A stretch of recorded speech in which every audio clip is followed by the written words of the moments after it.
Como a Gi falou, a gente está na nossa campanha 6 dias de clamor para 6 meses para avançar no reino.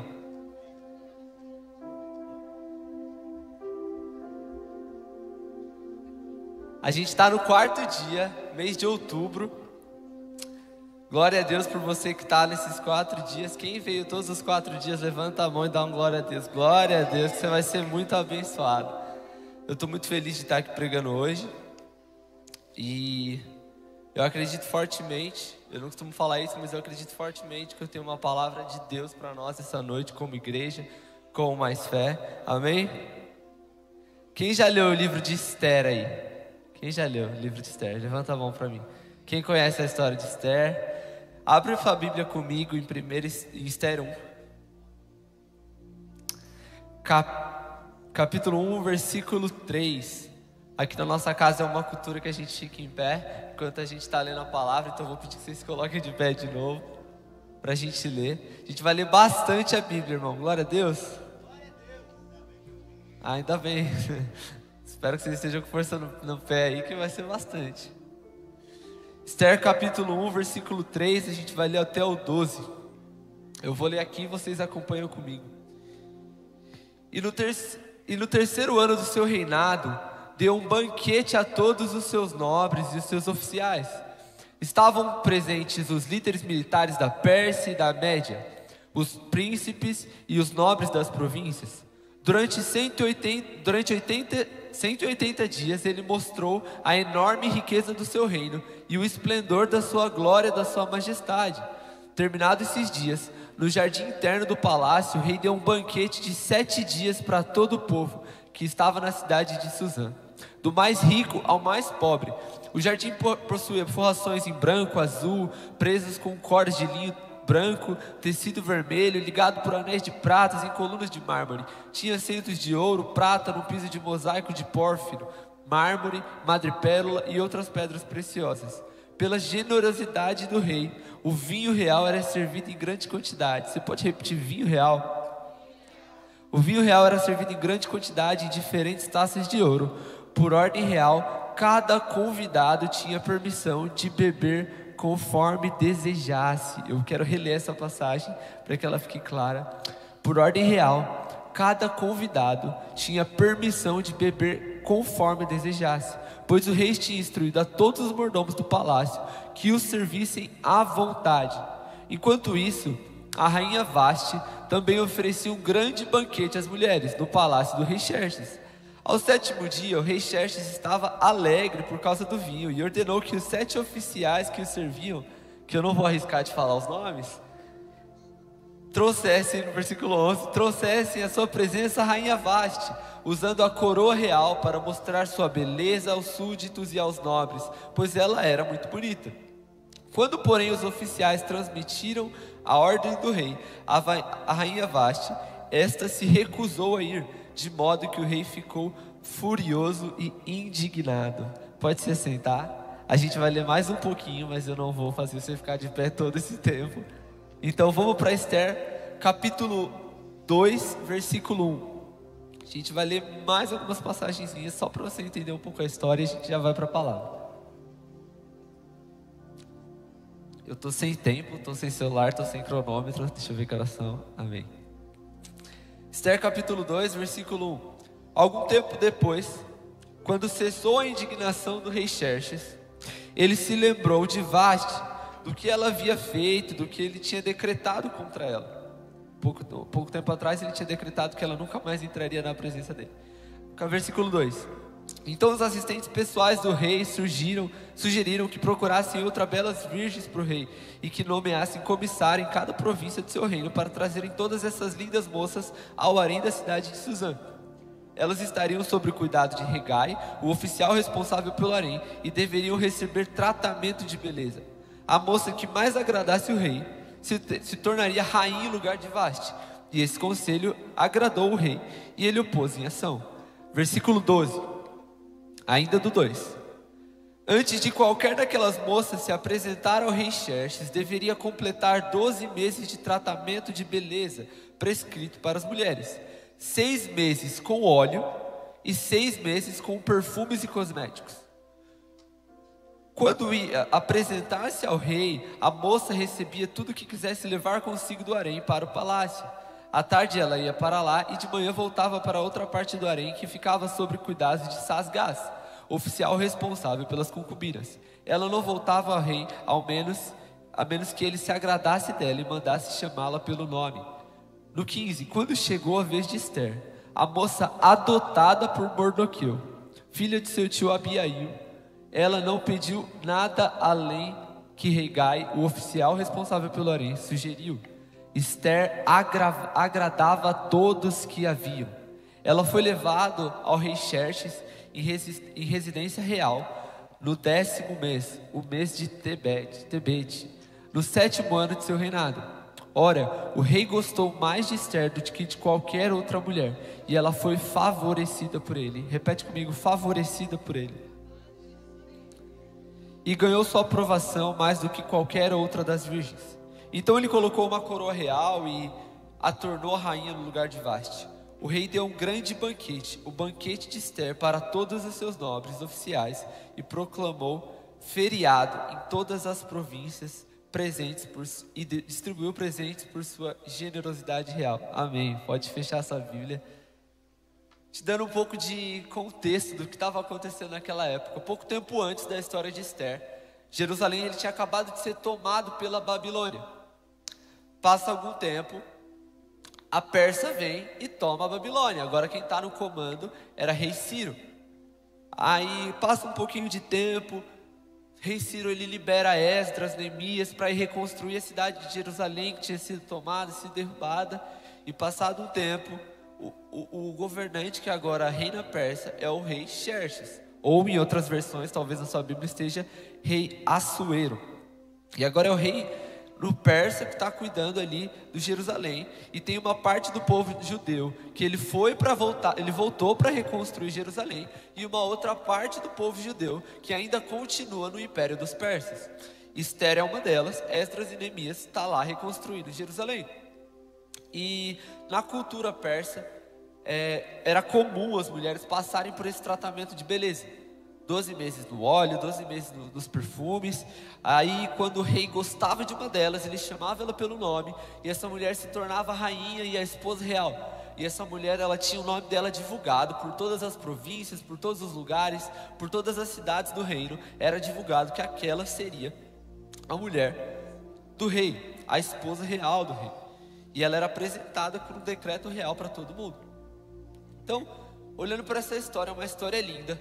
O rei tá comemorando o seu lindo império com pedras preciosas e um grande reino. Ele está dando um grande banquete de 180 dias, até que um momento ele pega e pensa: cara, eu vou chamar a minha mulher aqui, eu vou chamar a minha esposa real, porque eu quero apresentar a minha esposa real para todas as províncias do rei.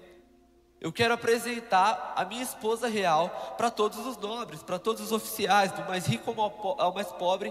Eu quero apresentar essa minha esposa. A palavra diz que ela era muito bonita. E o rei está dando um grande banquete.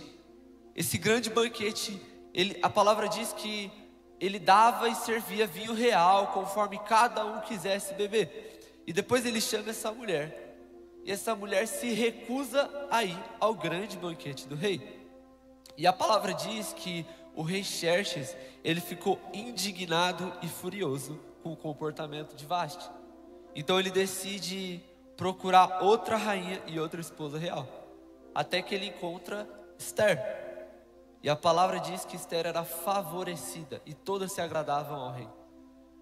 Ester, ela tinha favor e graça aos olhos de todos, desde o harém até o reino. E a palavra diz que depois que o rei escolhe ela, ele dá outro grande banquete.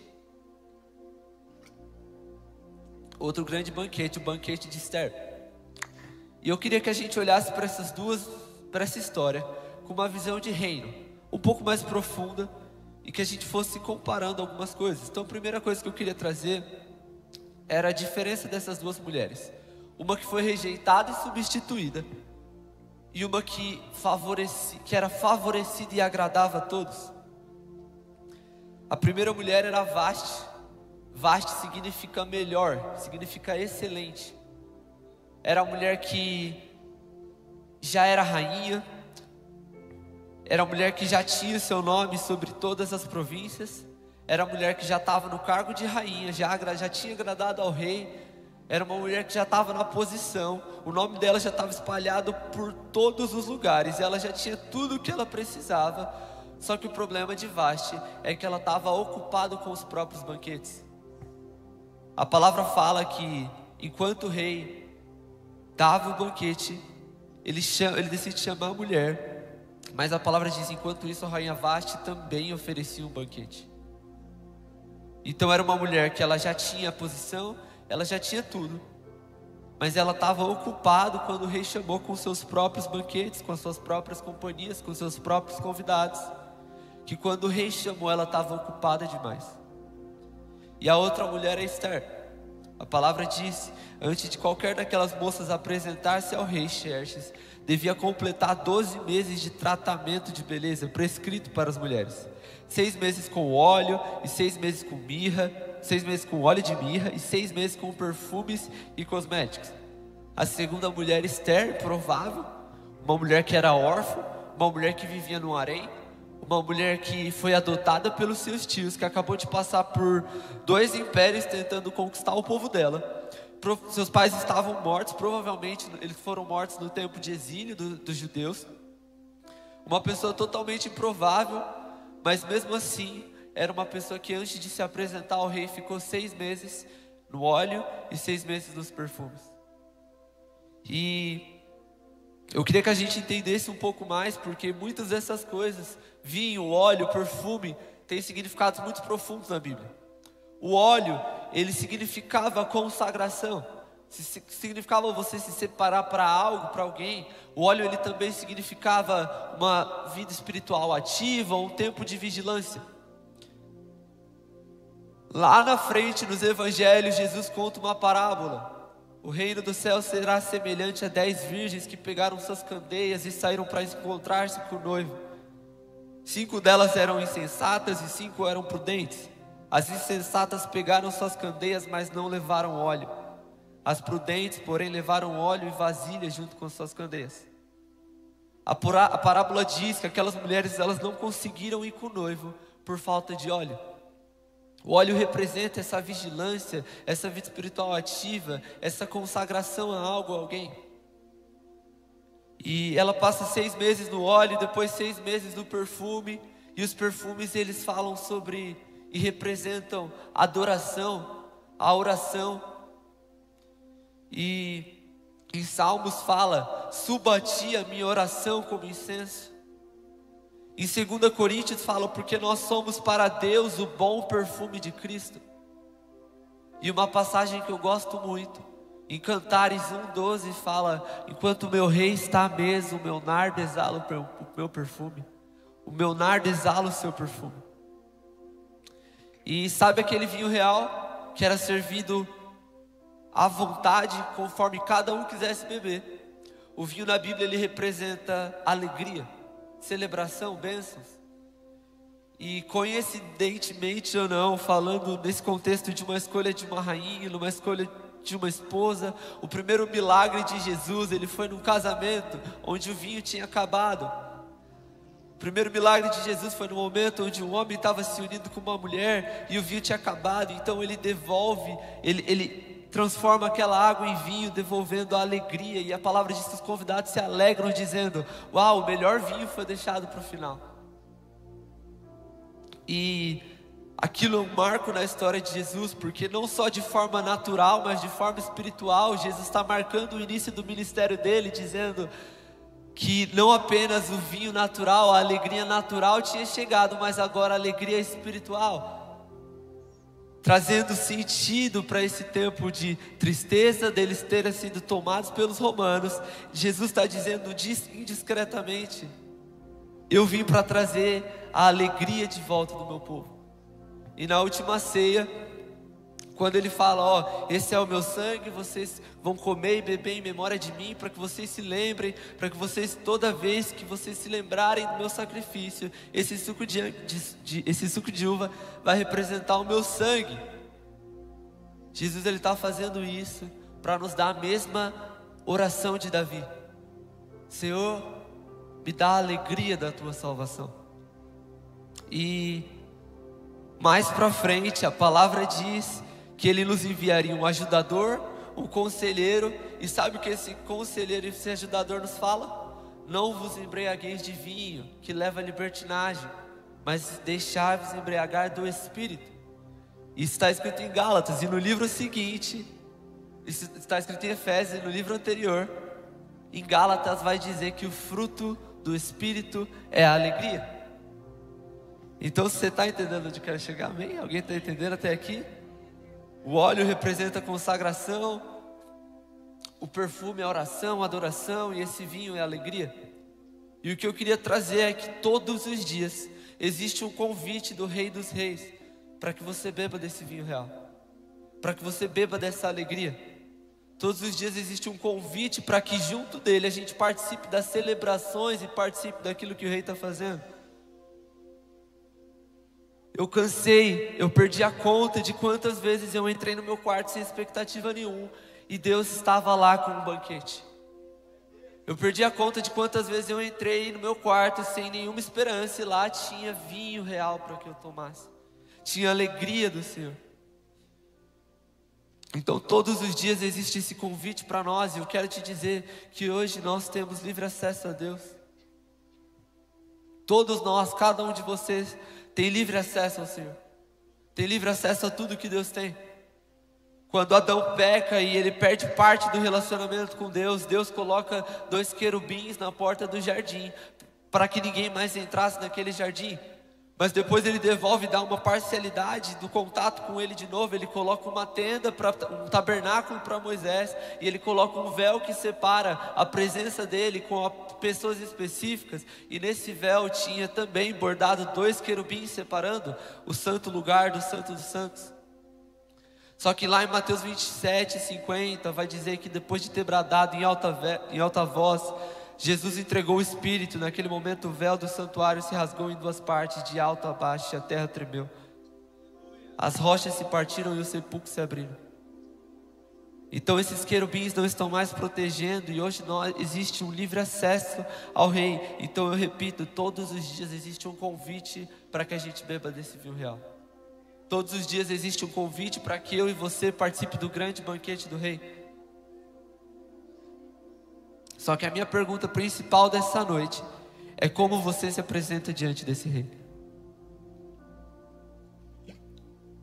Como você se apresenta diante desse Rei? No óleo, no perfume, na oração, na adoração, na consagração, bebendo do vinho real dele todos os dias, ou nós nos apresentamos ocupados demais com os nossos próprios banquetes? Será que a gente tem uma expectativa de oferecer, cara, eu quero estar na presença do Rei?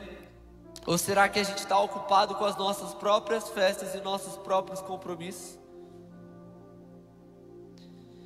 Qual é a nossa resposta quando o Rei dos Reis nos chama? Qual é a nossa resposta quando Ele faz esse convite? E talvez você me diga, Samuel, mas eu já estou vindo na igreja há 4 dias.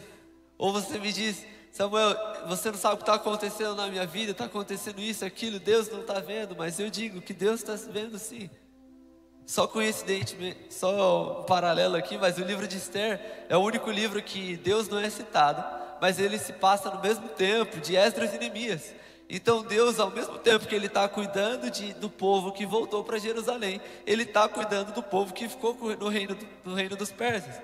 Então sim, Deus ainda está vendo, Deus ainda está cuidando, e Ele ainda está procurando alguém que se apresente diante dEle e ache graça aos olhos de Deus. Os olhos de Deus estão em todos os lugares, cuidando da sua igreja. E a gente tem que fazer a nossa parte de se preparar para esse Rei, de mergulhar no óleo, de mergulhar nos perfumes, para que quando a gente se apresentar diante desse Rei, a gente venha de uma forma excelente, de uma forma que agrade, como a palavra diz no livro de Esther, que a gente seja favorecido por esse Rei, que a gente ache graça, que a gente seja favorecido por todos. Eu queria que a gente abrisse a Bíblia em Apocalipse 19, no versículo 7.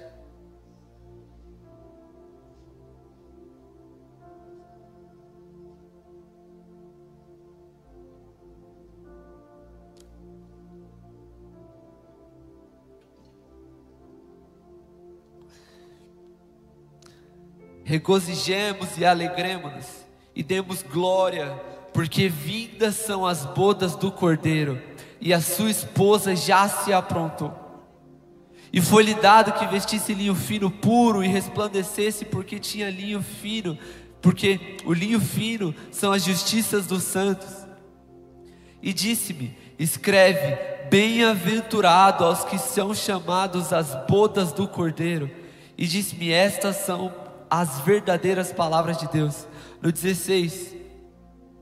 versículo 16: e no manto da sua coxa estava escrito este nome: Rei dos reis e Senhor dos senhores.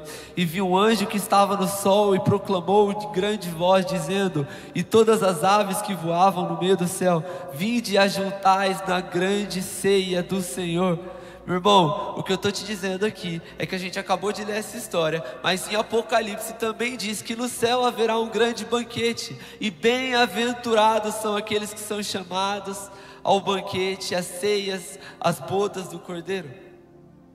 E quando chegar esse dia que o rei vai convidar a sua noiva, que a palavra diz que já está pronta, a pergunta que fica é: será que nós estamos? Será que nós estamos nos aprontando? Será que nós estamos nos consagrando? Será que nós estamos prontos para beber desse vinho real?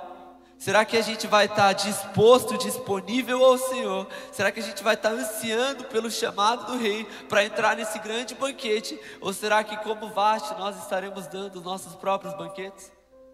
Será que, como Vasti, a gente vai estar ocupado com os nossos próprios compromissos quando o Rei do Rei chegar? Existiam duas mulheres e duas delas, uma delas estava ocupada demais com tudo que ela tinha, com os benefícios do palácio, com os benefícios daquelas mulheres ao seu redor, agradando o ego dela. E uma delas estava mergulhada no óleo e nos perfumes, se preparando para se apresentar diante do rei. Aonde o Rei dos Reis quer que a gente esteja, aonde o Rei deseja que você esteja. Eu tenho certeza que talvez essa noite o Rei desejava que mais pessoas estivessem aqui, mas talvez algumas delas estão ocupadas com alguma outra coisa, com algum outro compromisso. Mas Deus sabe de tudo. Meu irmão, no céu vai ter um grande banquete, um grande casamento. Deus ama tanto família, que Jesus começa o primeiro milagre dele num casamento e termina no casamento. Ele começa o ministério dele fazendo milagre no casamento, e ele termina a obra se casando com a esposa que já está pronta. Começou com o casamento e vai terminar com o casamento. E o mais engraçado é que em Efésios é uma passagem que fala muito sobre casamento, e no 5 vai dizer: vós maridos, amai vós também as suas mulheres, como Cristo amou a igreja, assim mesmo se entregou por ela, para santificar, purificando com a lavagem da água pela palavra, para apresentar a si mesmo igreja gloriosa, sem mácula, nem ruga, nem coisa semelhante, mas santa e irrepreensível. Irmão, sabe o que acontece quando o culto é bom, quando o louvor é bom, quando você vem aqui na igreja e você chora, Deus vem e alguma coisa sobrenatural acontece. Eu acredito particularmente que essas visitações de Deus é Deus vindo verificar como a noiva dele está. É Jesus vindo verificar como é que a noiva dele está se comportando, como a noiva dele está se preparando. E ele faz essas visitações, ele deixa a gente experimentar, a gente tocar, a gente ver, enquanto ele observa quanto a noiva está se aprontando. E será que quando ele vem e ele faz essas visitações, como ele tem encontrado essa noiva?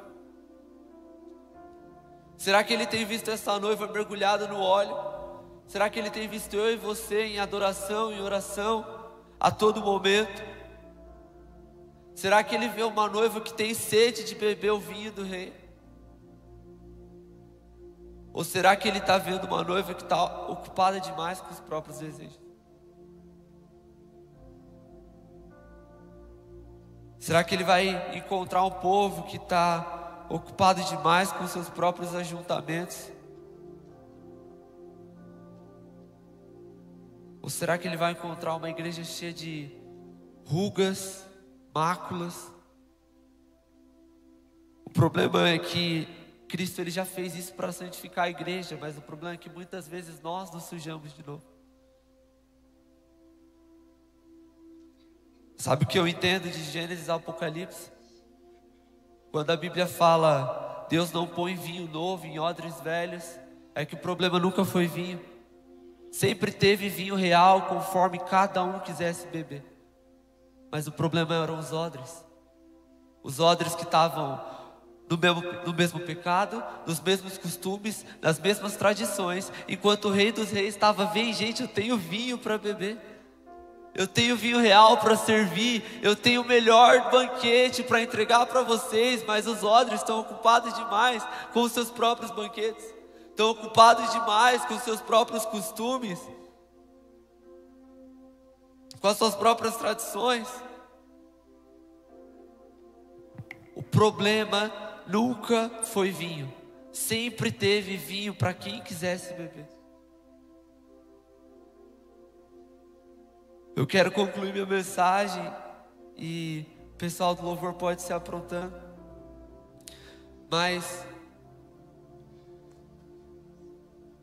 em Gênesis 6 vai dizer 6:5: E viu o Senhor que a maldade se multiplicara sobre a terra, e que toda imaginação dos seus pensamentos e do seu coração era má continuamente. Então arrependeu o Senhor de haver feito o homem sobre a terra, e pesou-lhe em seu coração.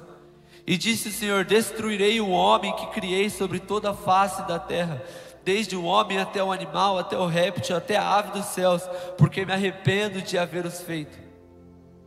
Noé, porém, achou graça aos olhos do Senhor. No tempo cheio de imoralidade, no tempo cheio de perversidade, a palavra diz que as pessoas eram más. Uma pessoa achou graça aos olhos do Senhor. E é por isso que eu falo que sempre vai existir vinho para quem quiser beber. A palavra diz que no tempo de Noé as pessoas eram maus, mas uma pessoa achou graça aos olhos do Senhor. A palavra diz que no tempo de Moisés também Deus estava enfurecido, Ele não queria ir mais com aquele povo, porque aquele povo murmurava, aquele povo reclamava, aquele povo fazia o que Ele não queria. Mas Moisés diz: Deus, se eu tenho achado graça aos seus olhos, peço que vá comigo. E Deus vai com aquele povo. Então o problema não é o cenário que você está, não é as pessoas que estão ao seu redor. O problema é se você tem desejo de beber desse vinho e de estar na presença do Rei. Porque não importa se a geração inteira for má, não importa se a geração inteira for perversa, não importa se todos ao seu redor for mal, mas se uma pessoa tiver sede do vinho real e de estar na presença do Rei, ele vai achar graça. Alguém vai achar graça aos olhos do Senhor.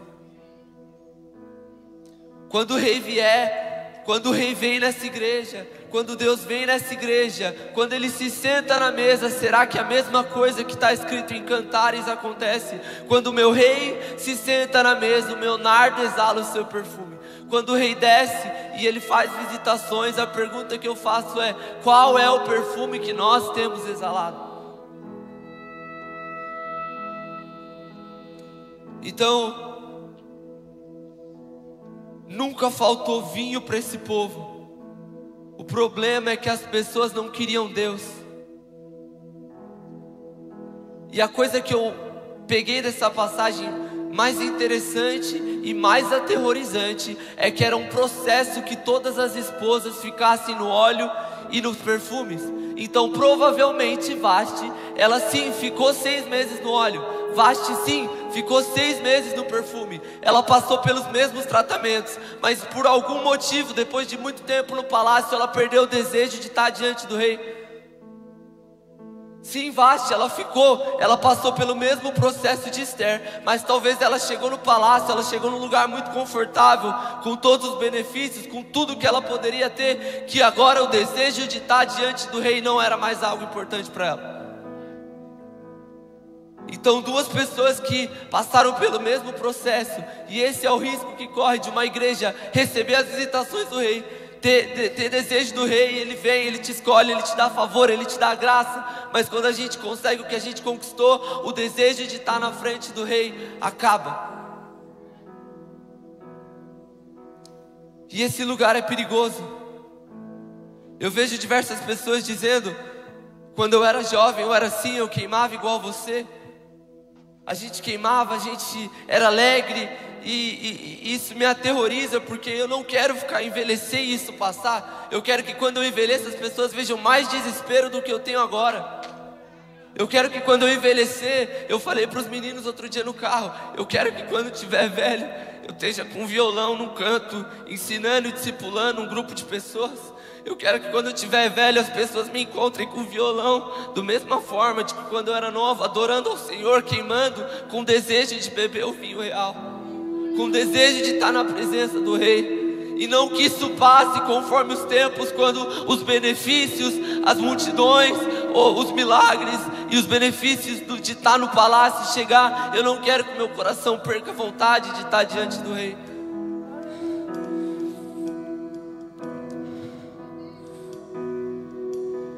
Talvez pelo fato do palácio, do conforto e de tudo que agora ela tinha tudo que ela precisava. Vasti passou por esses tratamentos, mas ela estava num lugar confortável demais, e ela tinha tanto para ela que agora o rei não importava mais.